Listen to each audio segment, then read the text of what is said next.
এটা জানাজানি হয়। এদের সাথেই জেলা সভাপতি সুশান্ত বেরা এবং আমাদের প্রাক্তন সভাপতি বিধায়ক রাজ্য নেতৃত্ব বিমান ঘোষ এবং স্থানীয় বিধায়ক বিশ্বনাথ কারক সহ সকলেই এসেছেন এবং আপনার প্রথা অনুযায়ী শেষকৃত্য যেটাকে বলে মাটি ইত্যাদি দেওয়ার ক্ষেত্রে তারা পাশে দাঁড়িয়েছেন পরিবারের। প্রাথমিকভাবে বাড়ির পক্ষ থেকে মাকিবুল্লাহ ভাই বাড়ির পক্ষ থেকে একটা অস্বাভাবিক মৃত্যুর জন্য সন্দেহজনক মৃত্যুর জন্য অভিযোগও করা হয়েছে। এখন আমাদের কাছে কতগুলো প্রশ্ন অধরা রয়েছে। একটা হচ্ছে মোবাইল ফোনে কল রেকর্ড, পুলিশ নিয়ে গেছে মোবাইল ফোন, এটা পুলিশের পরিবারকে অন্তত জানানো উচিত যে কল রেকর্ড থেকে লাস্ট কলটা কার এসছে কি এসছে। এটা কিন্তু আইও বা পুলিশ অথরিটি এখনো পর্যন্ত পরিবারকে জানায়নি। পরিবার খুব প্যানিকড আছে। আমরা সিদ্ধান্ত নিলাম একটা সিসিটিভি এক্সিট এন্ট্রান্সে এখানে আমরা 2-1 দিনের মধ্যে পার্টির পক্ষ থেকে ওদেরকে লাগানোর ব্যবস্থা করে দেবো।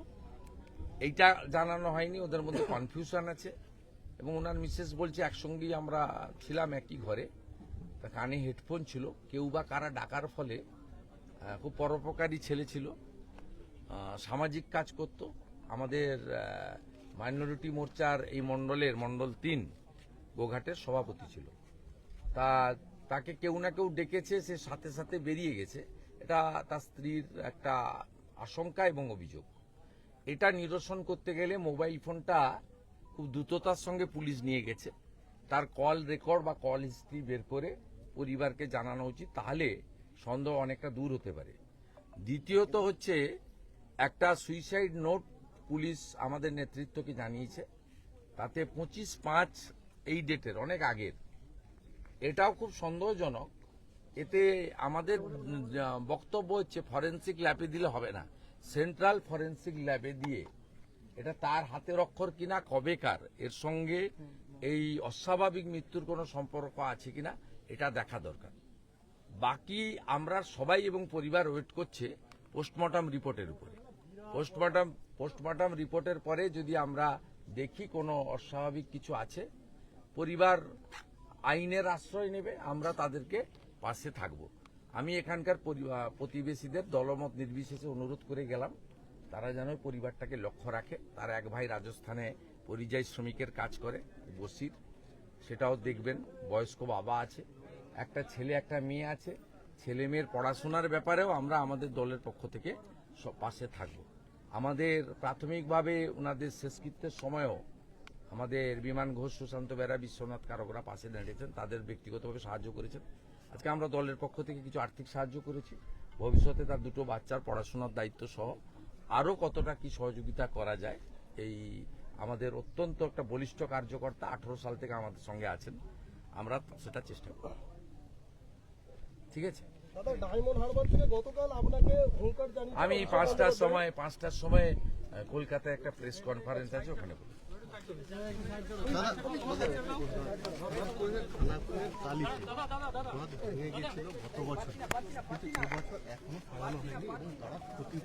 চিড়াগুড় আছে তো, চিড়াগুড় আর তারপলিন আছে। জোড়া মন্ত্রী এসেছিলেন, তারা কেউ এলাকায় যায়নি, মানুষের ক্ষোভ আছে। গতবারে আমি বহু এলাকায় এসেছি, আমাদের এমএলএদের সাথে নিয়ে অনেক রিলিফ ওয়ার্ক করেছি, একাধিকবার এসেছি।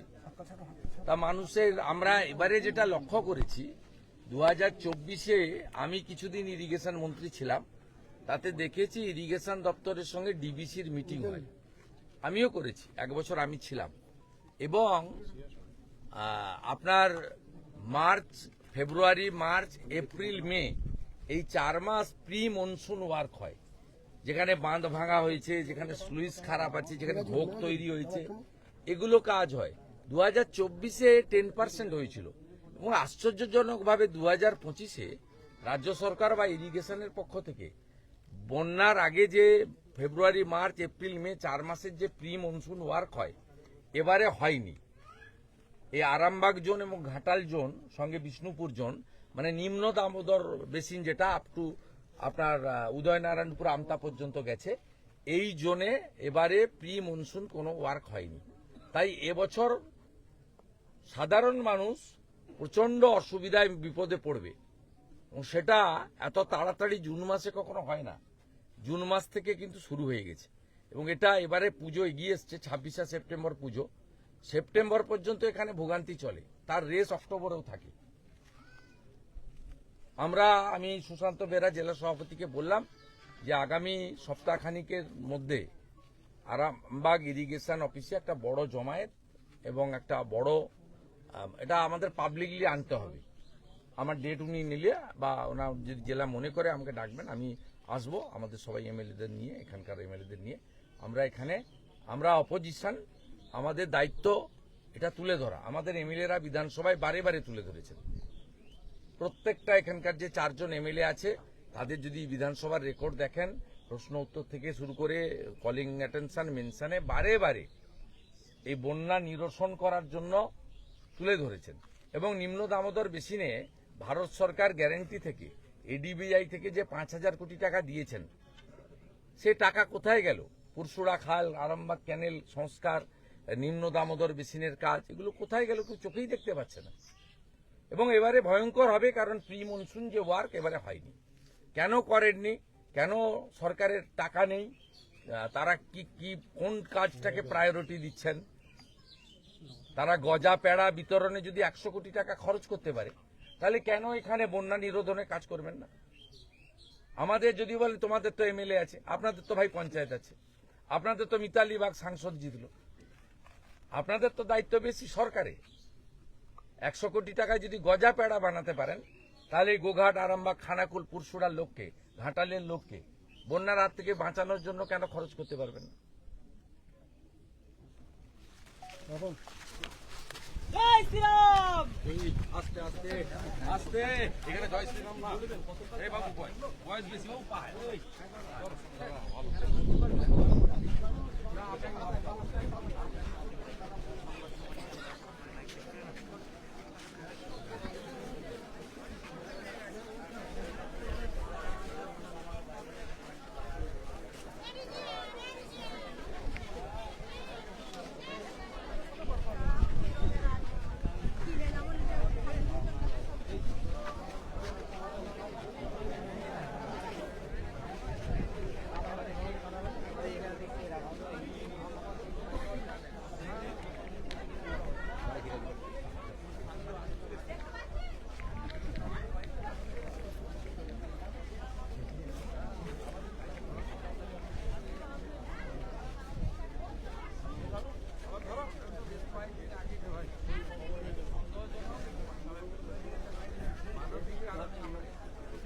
আমাদের এমএলএ, জেলার নেতারা সবাই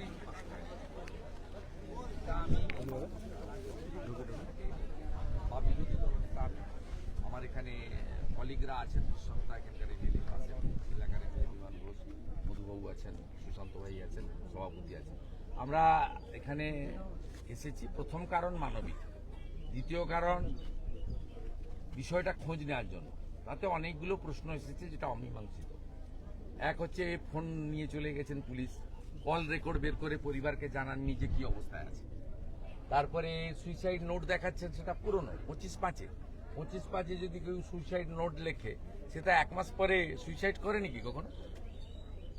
সুইসাইড নোট যেটুকু দেখা গেছে, সুইসাইড নোট লিখে কেউ তার সুইসাইড করে, তো তাহলে 1 মাস আগের সুইসাইড নোট, সেটা ওর যে হাতের অক্ষর, কে বলবে? সেন্ট্রাল ফরেন্সিক ল্যাবে কেন পাঠাচ্ছেন না? এই এখনো পরিবার আতঙ্কে আছে। এবং তার স্ত্রী বলছে আমরা একই বাড়িতে ছিলাম, ও খুব সমাজসেবী, পরোপকারী, যে ডাকতো চলে যেত, লোকের বিপদ আপদ অসুখ বিসুখে ছুটে যেত। তা কে ডেকেছে? ফোনে হেডফোন লাগিয়ে শুয়েছে। এই সমস্ত অমীমাংসিত বিষয় এটাতে, এবং হাত দুটো বাঁধা ছিল। তারপর বডি নামানোর আগে কেউ বাঁধলো না আগে থেকেই বেঁধে তাকে খুন করে ঝুলিয়ে দেওয়া হলো? এই বিষয়গুলো তো পুলিশকে ক্লিয়ার করতে হবে। আমরা প্রাথমিকভাবে প্রথম দিন আন্দোলন করেছে আমাদের লোকেরা, কিন্তু যখন সুইসাইড নোটের কথা পুলিশ বলেছে ভরসা রাখুন, আমরা নিরপেক্ষভাবে দেখব। তা আমরা সেই ওয়েট করছি। আমাদের ডিমান্ড খুব ভেরি সিম্পল, কল রেকর্ড প্রকাশ করতে হবে, সেন্ট্রাল ফরেন্সিক ল্যাবে গিয়ে তার সুইসাইড নোট তাকে টেস্ট করিয়ে রিপোর্ট পরিবারকে দিতে হবে। এখন বিএনএস অনুযায়ী পরিবারকে সব কপি দিতে বাধ্য। আর থার্ড হচ্ছে পোস্টমর্টম রিপোর্টের জন্য আমরা ওয়েট করছি। পুলিশ প্রাথমিক পোস্টমর্টম রিপোর্টে বলছেন যে এটা আত্মহত্যা। না, এটার তো অনেক প্রশ্ন আছে, এই প্রশ্নগুলো ক্লিয়ার করতে হবে। কোথাও কি ধামাচাপা দেওয়ার চেষ্টা? না না, ওই রাত্রিবেলা 12টার পরে বা 11টার পরে বা যে মুহূর্তে ঘটেছে ঘটনা, তাতে কল রেকর্ডটা কেন প্রকাশে আসছে না? যে কেউ ফোন করে ডেকেছিল কিনা, সে লোকটি কে? আর যদি না এসে থাকে সেটাও জানাতে হবে প্রিন্টের কপি প্রিন্ট আউট দিয়ে। আপনি বলে দিলে তো শুনবো না, প্রিন্ট আউট দিতে হবে আপনাকে। পরিবার পেতে বাধ্য। ভারতীয় ন্যায়সঙ্গতা অনুযায়ী বাদীকে সমস্ত রকম ডকুমেন্টসের কপি দিতে ইনভেস্টিগেটিং অফিসার বাধ্য, পার্টিকে দিতে বাধ্য নয়, তো বাড়িকে দিতে বাধ্য। এই পরিবারের সাথে কি দল থাকবে? পরিবারের সাথে প্রথম দিন থেকেই আছে ভাই, প্রথম দিন থেকেই আসছে। 4:30টার সময় বডি পাওয়া গেছে, আমাদের মন্ডল প্রেসিডেন্ট লোকাল লোকরা এসে গেছে। বেলার দিকে আমাদের বিমান ঘোষ পৌঁছে গেছে, সুশান্ত বেরা, বিশ্বনাথ কারক পৌঁছেছে, শ্রদ্ধা জানিয়েছে সবাই। প্রাথমিকভাবে যেটুকু তাদের ব্যক্তিগতভাবে সাহায্য দেওয়ার দরকার ছিল, তার যে শেষকৃত্যে তারা পকেট থেকে সে সাহায্য করেছে। আজকে দল থেকে আমরা একটা সামান্য অর্থ দিয়ে গেলাম, তারা আরো করব। দুটো বাচ্চার পড়াশোনার দায়িত্ব নিচ্ছি আমরা। অর্থাৎ দল তো এগুলো আমরা করি, আর এই মানবিক কারণে আমরা এসেছি।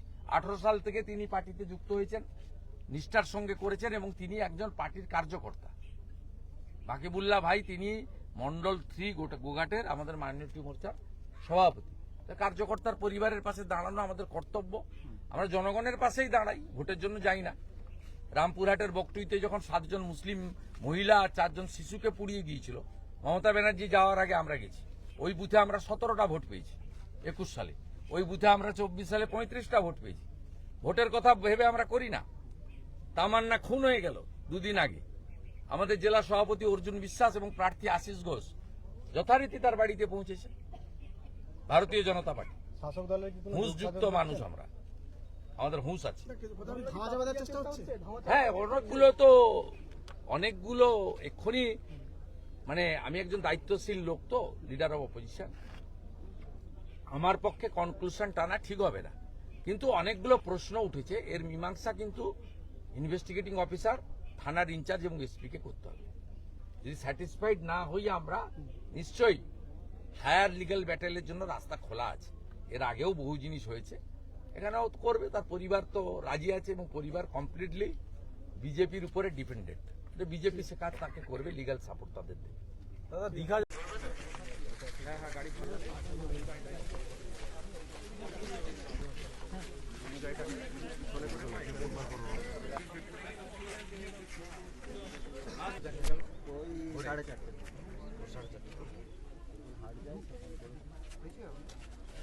পিএম রিপোর্ট তো এখনো আসেনি। ঠিক আছে, ওর স্ত্রী ওর বাপের বাড়ি বাচ্চা কোটা মেয়েটা বড়, ছেলেটা বাইরের কাছে কোন এলাকা?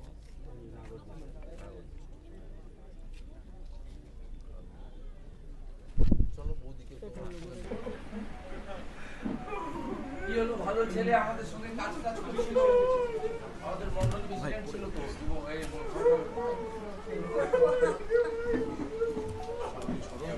ওর মিসেস কে? ওর বাড়ি কোথায় তোমার? না, এটা তো বাড়ি, এই দুটো বাচ্চা তো কোনটা এখন স্কুল যায়নি, এমনি কোনো ঝগড়াঝাটি হয়েছিল? বেটা কি করতো?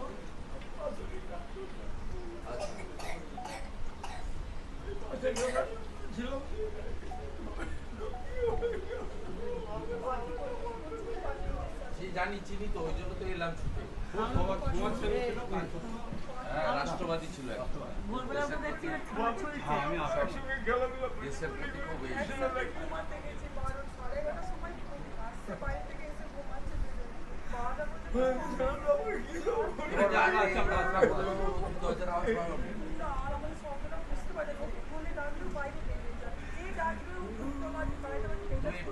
ফোনটা পুলিশ নিয়ে গেছিল।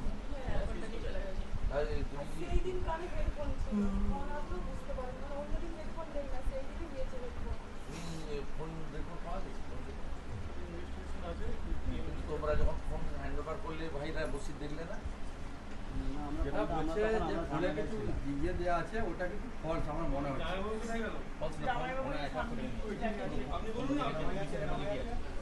না, হলে এই রিপোর্টটা তো দেখা উচিত ছিল। আপনি একটা কমপ্লেন করেছেন, মানে তুমি করছো, এখন পিএম রিপোর্টটা আসুক, এরা তো সুইসাইড বলেই চালাচ্ছে, মিডিয়া কেউ তাই বলেছে। সুসাইড নয়, আর আমাদের খুব সন্দেহ হচ্ছে হাত দুটো বাঁধা, তো হাত দুটো বাঁধা হলে কি করে সুইসাইড? তারপরে একটা সুইসাইড নোট দেখাচ্ছে। ওইটা অনেকদিন আগে এক মাস আগে। এক মাস আগে মানে পারিবারিক কিছু গন্ডগোল হয়েছিল।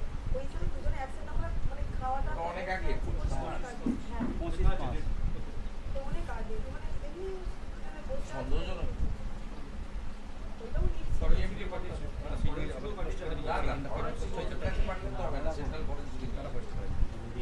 আমরা দেখি জানেন এই পিএম রিপোর্টটা আসার পরে তারপরে দরকার হলে আইনি লড়াই, আপনারা তো রাজি আছেন আইনি লড়াই? হ্যাঁ, সঠিক তদন্ত দাবি আমাদের চাই, সঠিক তদন্ত কিভাবে মারা গেছে, কিভাবে মরেছে আমরা সঠিক তদন্ত চাই। যে দল থেকে তো আমাদের মাইনরিটি মোর্চার সভাপতি ছিল, আমাদের কিছু দায়িত্ব আছে। আমরা প্রাথমিকভাবে এটা 50 লাখ টাকা বিজেপি থেকে দিয়ে গেলাম আমাদের দল থেকে। এটা সামান্য অর্থ দিয়ে তো মৃত্যু হয় না। এই দুটো বাচ্চার পড়াশোনা আমরা দেখবো, আমরা দুজন পড়াশোনা দেখবো। যদি হোস্টেলে থাকতে চাও বলবে, কোনো হোস্টেলে যোগাযোগ করিয়ে দেবো, একে কাছে রাখো। না না, পড়াশোনাটা দেখবো, আর এটা রাখো, এটা তুমি অ্যাকাউন্টে রাখো, রেখে তুমি বাবার পরামর্শ নিয়ে তুমি করো। এটা দেখবো আমরা আবার কথাবার্তা বলুন না, কথাবার্তা বলুন। এমনি এমএলএ সাহেব, বিমান বাবু, সুশান্ত ভাই, এরা তো আপনাদের পার্টি দেওয়ার সময় কিছু সহযোগিতা অল্প স্বল্প করেছে, পরে আর বাদ দেখবো। আমরা সবাই নজর রাখবো, আর এই দুটো বাচ্চার পড়াশোনার ব্যাপারটা আমরা দেখবো, আলোচনা করে। এ ঘরে থাকুক, ওকে রাজি করাও। যদি হোস্টেলে থাকতে চায়, রেসিডেন্সিয়াল হোস্টেলে পড়াশোনা, মাঝে মাঝে বাড়িতে আসবে, তুমি শনি রোববার গিয়ে দেখা করে আসবে, তাহলে কোথাও ব্যবস্থা করা যাবে। বলবে আমাকে। না না, ভয়ের কিছু কারণ নেই, ভয়ের কোনো কারণ নেই। আমরা সিসিটিভি লাগিয়ে দেবো। না না, সিসিটিভি লাগিয়ে দেবো গেটের এক্সিট এন্ট্রান্সে। তো 18-20 টাকা লাগবে, কাউকে তো বলে সিসিটিভি লাগিয়ে দেওয়া। একটা সিসিটিভি লাগিয়ে না না, এই গলিটার এন্ট্রান্স এক্সিটে একটা সিসিটিভি লাগিয়ে দিয়েছি। তবু কিছু দরকার হলে বলবেন, বুঝছেন? সুশান্ত ভাই আছেন, এমএলএ সাহেব আছেন, বিমান ভাই আছেন, মধুবাবু আছে, সুশান্ত ভাই আছে, এখানকার অন্যরা আছে। আমরা একদম আমাদের পরিবারের লোক ছিল। আকিবুল্লাহ ভাই আমাদের পরিবারের লোক। 2018-তে বিমানের হাত দিয়ে জয়েন করেছে, এবং আমাদের যে অনেকগুলো মোর্চা আছে তার মধ্যেও মাইনরিটি মোর্চার সভাপতি ছিল। তো এটা আমাদের, আপনার যেমন লস, আমাদের পার্টিরও লস। আমরা আছি। না না, আমরা, আপনি শুধু আপনার বৌমাকে মেয়ের মতো দেখবেন, আর আমরা দুটো বাচ্চার পড়াশোনা দেখছি। কিছু বলবেন আপনি? আমরা সব আছি। আপনার এক ছেলে হয়তো চলে গেছে, কিন্তু এতগুলো ছেলে আছে, আপনার চিন্তা করেন।